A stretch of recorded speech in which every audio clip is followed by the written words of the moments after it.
ജഡ്ജിമാരുടെ സ്ഥാനക്കയറ്റവുമായി ബന്ധപ്പെട്ട കേസിൽ ഗുജറാത്ത് സർക്കാരിന് തിരിച്ചടി.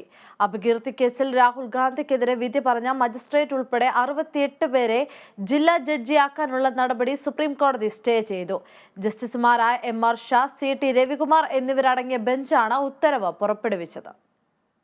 സ്ഥാനക്കയറ്റം ചോദ്യം ചെയ്തുള്ള ഹർജി സുപ്രീം കോടതിയുടെ പരിഗണനയിലിരിക്കെ പട്ടിക ഇറക്കിയതിനാണ് നടപടി. ജില്ലാ ജഡ്ജി നിയമനവുമായി ബന്ധപ്പെട്ട് ചട്ടങ്ങൾ പാലിച്ചില്ലെന്ന് കാട്ടിയായിരുന്നു ഹർജി. ഇതിൽ കോടതി നോട്ടീസ് അയച്ചിരുന്നു.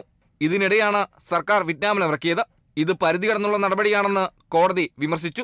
പട്ടികയിലുള്ളവർ പഴയ തസ്തികകളിൽ തന്നെ തുടരണമെന്ന് ഉത്തരവിൽ പറയുന്നു.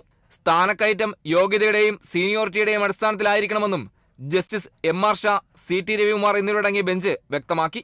ഹർജിയിൽ ചീഫ് ജസ്റ്റിസ് DY ചന്ദ്രചൂഡ് അധ്യക്ഷനായ ബെഞ്ച് വിശദമായ വാദം കേൾക്കുമെന്നും സുപ്രീം കോടതി പറഞ്ഞു. അതേസമയം അപകീർത്തി കേസിൽ രാഹുൽ ഗാന്ധിക്കെതിരെ വിധി പറഞ്ഞ ജസ്റ്റിസ് HH വർമ്മയെ രാജ്കോട്ടിലെ അഡീഷണൽ ജില്ലാ ജഡ്ജിയായി നിയമിച്ച് ഉത്തരവിറക്കിയിരുന്നു. സുപ്രീം കോടതി സ്റ്റേ ഉത്തരവിറക്കിയതോടെ വർമ്മയ്ക്ക് വീണ്ടും സൂറത്തിലെ ചീഫ് ജുഡീഷ്യൽ മജിസ്ട്രേറ്റായി ചുമതലയേൽക്കേണ്ടി വരും. National desk, Kerala vision news.